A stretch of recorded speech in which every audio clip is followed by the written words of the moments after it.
Whatever the weather, running is the one sport that you can usually do all year round, wherever you are. It's the simplicity of purely tying up your shoelaces and heading out of the door that I love about running.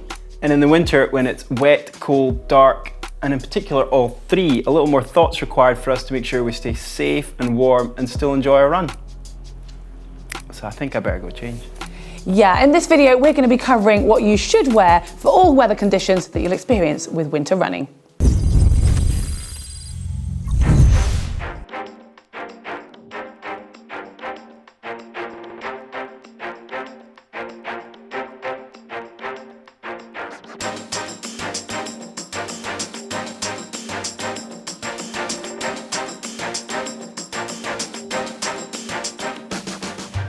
The old adage that there's no such thing as bad weather, just poor kit choices, does have an element of truth to it. So on that note, we're going to start with the bottom and work our way up. Yeah, having the correct footwear is important, and winter is often a great time to get in those long base miles, and it's quite nice to mix it up with a little bit of off-road running. But your usual road or track shoe isn't necessarily best designed for slippery, muddy surfaces, so it could be worth investing in a pair of trail shoes that have a bit of extra grip and also a little bit more support just to help keep your foot nice and secure in your shoe.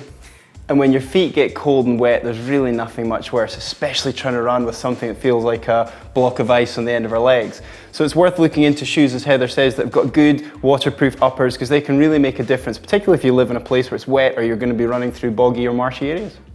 It's actually worth noting that some off-road shoes, even though they've got added grip for running in the mud, can weirdly be a little bit slippery on tarmac. So if you're going to invest in a new pair and you know that you're going to be running both on and off-road, it's worth checking this out. And if you're sticking with your normal shoe and you're going to be running in some muddy conditions, then you do need to look after them. So get the excess mud off and try and dry them naturally to prolong their life and make sure that you don't have cold, soggy shoes to put back on.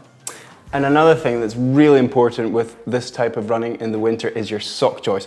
I personally, in the winter time, like to wear compression socks because I often wear long trousers.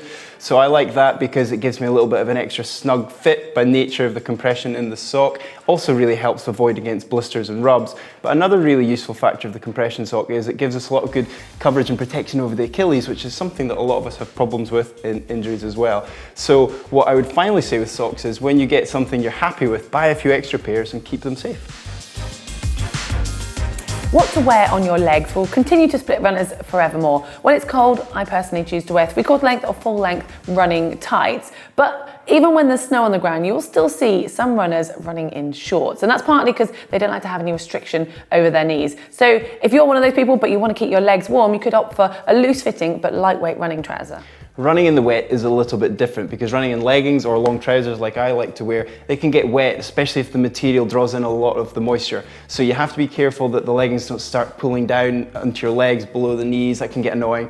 But if it's wet and warm, then shorts are going to be totally fine. But if you are wearing shorts, be mindful to keep your upper body and your core warm and don't forget about layering up properly there.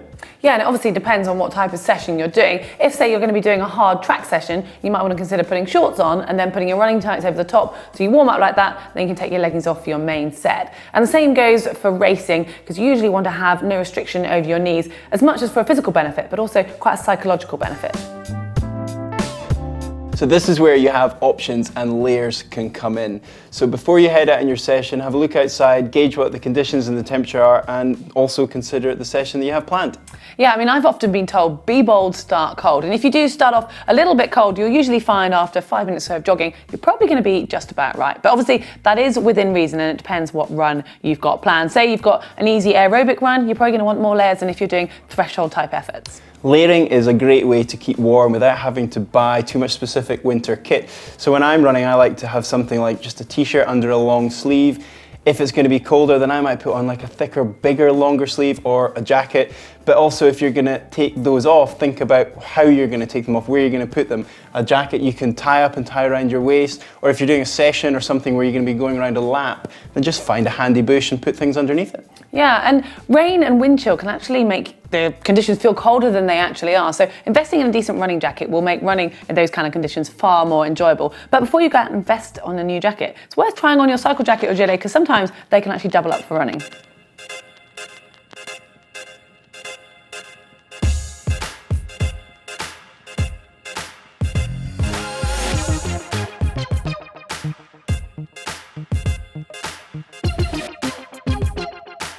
We've spoken a lot about keeping our core warm, but we mustn't forget about our hands and our head. And I, for one, come the winter months, have always got a hat on when I'm running. And I would recommend you do the same, or at least for your warm-ups. Yeah, or you could consider wearing something like a buff or a headband that keeps your ears warm, but when you're working hard, it still allows the heat out through your head.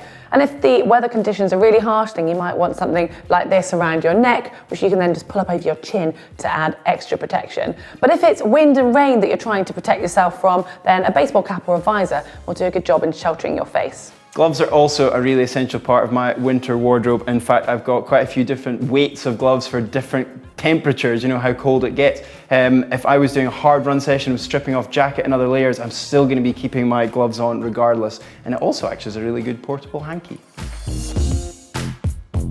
The colder it is, the more thorough a warm-up you're going to require, especially ahead of a key session or any speed work that you might have planned. And again, remember, if you use layers, you can always take them off for the main set.